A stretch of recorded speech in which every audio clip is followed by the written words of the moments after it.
யோகிராம் சுரத்குமார். ஜெயகுரு ராயா. யோகிசாமியின் அரவணைப்பில். இதன் ஆசிரியர் ராம அருலட்சுமணன் செட்டியார், லே வள்ளியம்மை ஆச்சி.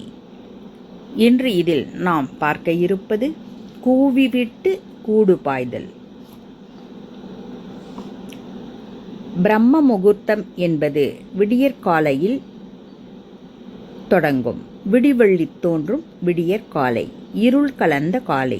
தேவர்களும் ரிஷிகளும் முனிவர்களும் கடவுளை வணங்கி உலகில் உலா வரும் காலை நேரம். பார்க்கடலில் இருந்து வரும் ஈரக்காற்றை தென்றலாய் உலகுக்கு அனுப்பும் விடியற்காலை.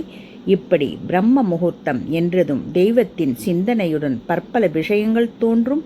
அப்படிப்பட்ட பிரம்ம முகூர்த்தத்தில் இறைவன் பரமசிவனுடனும் தேவி பார்வதி அம்மையாருடனும் கிளி ரூபத்தில் பகவான் அவர்கள் சம்பாஷணை செய்வதாகவும், அவர்களின் சம்பாஷணை கண்டு புன்னகையுடன் 33 தேவர்களும் வலம் வருவதாகவும் காகபுஜண்டேஸ்வரர் ஏட்டுச்சுவடியில் குறிப்பிட்டு இருந்தார்கள். ஒருமுறை திருவண்ணாமலை கிரிவலத்தின் மேற்கு திசையில் தட்சிணாமூர்த்தி கோவில் கும்பாபிஷேகத்திற்கு பகவானை அழைத்திருந்தார்கள். கும்பாபிஷேகத்திற்கு செல்ல ஆசிரமத்தில் இருந்த ஒரு 10 பேர்களை தயாராக இருக்கச் சொன்னார் பகவான். அதில் நானும் ஆச்சியும் இருந்தோம். மறுநாள் காலை 3 மணி அளவில் கும்பாபிஷேகம் நடக்கும் இடத்திற்கு சென்றோம். தட்சிணாமூர்த்தியின் கோயில் கோபுரம் புதிதாய் பளபளக்க, கோவில் பக்கத்தில் யாகசாலை தெய்வீக மனத்துடன் காட்சியளிக்க நாங்கள் அனைவரும் அங்கே அமர்ந்திருந்தோம்.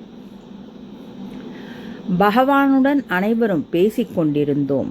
மலர்ந்த முகத்தில் அனைத்து சந்தோஷத்தையும் காட்டி அங்கிருந்த அனைத்து அன்பர்களையும் கவர்ந்து தன்பால் ஈர்த்து கொண்டிருந்தார். பகவான் இருந்த இடமே பிரகாசமாய் ஜொலித்து கொண்டிருந்தது, ஆரவாரமாய் இருந்ததை.